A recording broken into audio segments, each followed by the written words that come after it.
শীত মানে শুধু ঠান্ডা নয়, শীত মানে গুড়ের মিষ্টি গন্ধ, দুধের ধোয়া ওঠা আর হাতের ছোঁয়ায় কাটা পিঠের ভালোবাসা। এটা বানাতে লাগে না কোনো মেশিন, লাগে নিখুঁত কৌশল, একটু ধৈর্য আর ভালোবাসা। আজকের রেসিপি চষি পিঠের পায়েস। আজকে যে চষি পিঠেটা যে উপকরণ দিয়ে বানানো হবে তাতে চষিগুলো যেমন তুলতুলে হবে তেমনি খেতেও সেরা। চলো তাহলে শুরু করে দেওয়া যাক রেসিপিটা। নমস্কার বন্ধুরা, হরে করে কম্বাতে তোমাদের স্বাগত। প্রথমে একটা ডো তৈরি করে নিতে হবে। তার জন্য বড় কাপের 1 কাপ জল ফুটিয়ে নেওয়া হলো। নেওয়া হয়েছে হাফ বাটি চালের গুঁড়ো, মানে 150 গ্রাম চালের গুঁড়ো এখানে নেওয়া হয়েছে। বলে দিই, এটা কিন্তু আতপ চালের গুঁড়ো। গরম জলের মধ্যে চালের গুঁড়োটাকে ঢেলে দিল।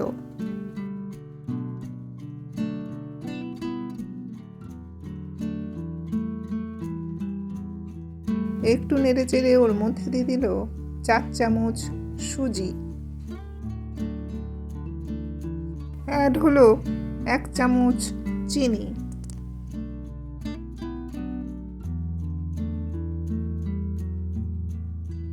দিল সামান্য নুন। এবার চামচ দিয়ে ভালো করে ঘেটে ওকে রেস্টে রাখা হবে 1 ঘন্টার জন্য।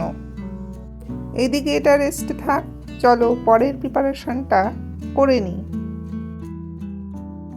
এখানে 3টে মিষ্টি আলুকে সেদ্ধ করে নেওয়া হয়েছে।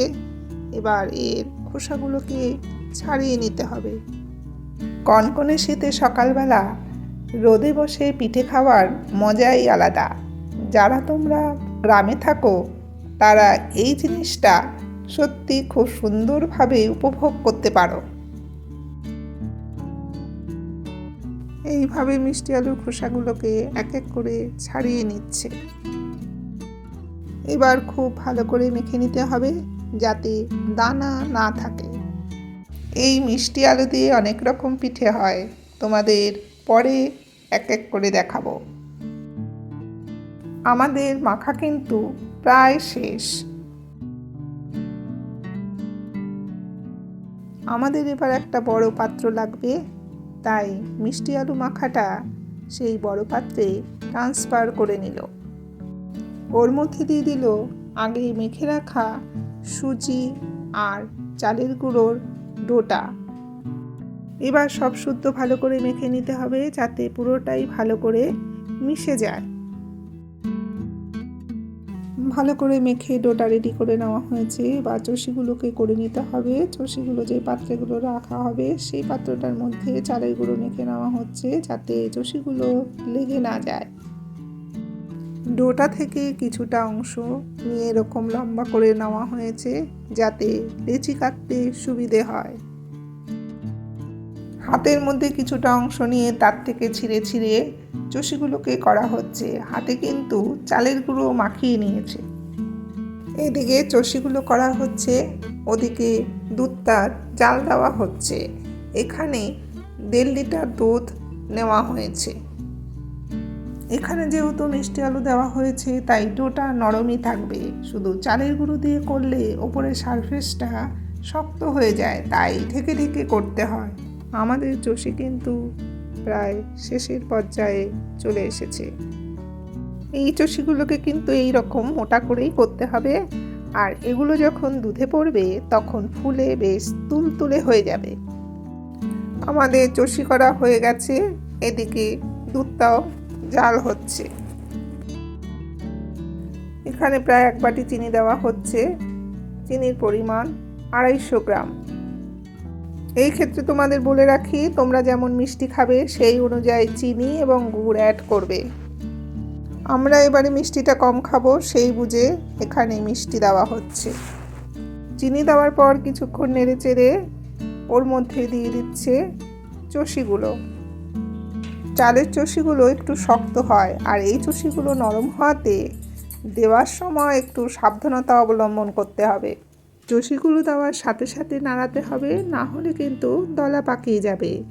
আর নাড়ানোটা আলতো হাতে আর কিভাবে করতে হয় সেটা পরবর্তী পর্যায়ে দেখতে পাবে। আমাদের সবকটা চষি দেওয়া হয়ে গেছে। এবার দেখো কিভাবে নাড়িয়ে নিচ্ছে। চষি দেওয়ার পর কিন্তু এইভাবে মাঝে মাঝে কিন্তু নাড়িয়ে নিতে হবে, না হলে কিন্তু তলাটা ধরে যাবে।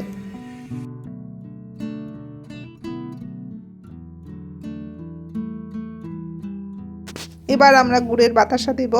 এখানে 200 গ্রাম বাতাসা নেওয়া হয়েছে, সেটা এখন দিয়ে দিল। তোমাদের দেখানো হয়নি, আরও হাফ লিটার দুধ দেওয়া হয়েছে, তাহলে দুধের পরিমাণ মোট 2 লিটার। বাতাসাগুলোকে দিয়ে একটু নাড়িয়ে চাড়িয়ে ফুটতে দিতে হবে। অলরেডি কিন্তু দুধ ঘন হয়ে গেছে। পিঠের মধ্যে চালের গুঁড়ো থাকাতে দুধ এমনি ঘন হয়ে যায়। চষিগুলোকে সুন্দর ভেসে উঠেছে, ও কিন্তু প্রায় সেদ্ধ হয়ে গেছে। তোমাদের হাতা দিয়ে তুলে দেখানো হচ্ছে, দেখো কি সুন্দর ফুলে টোপা টোপা হয়ে গেছে। এই চষিগুলো খেতে এতটাই সুন্দর হয়, তোমরা না খেলে বুঝবে না। জমিয়ে ঠান্ডা পড়েছে, দেরি না করে বানিয়ে ফেলো এই চষির ক্ষীরের পায়েস। সামনে সংক্রান্তি, এই নতুন আইটেমটা এবার বানিয়ে ফেলো। আর দেখো সবাই কি মজা করে খাচ্ছে। রেসিপিটা কেমন লাগলো কমেন্টে জানিও। মনে করে একটা লাইক করে দিও। ভালো লাগলে শেয়ার করার অনুরোধ রইল।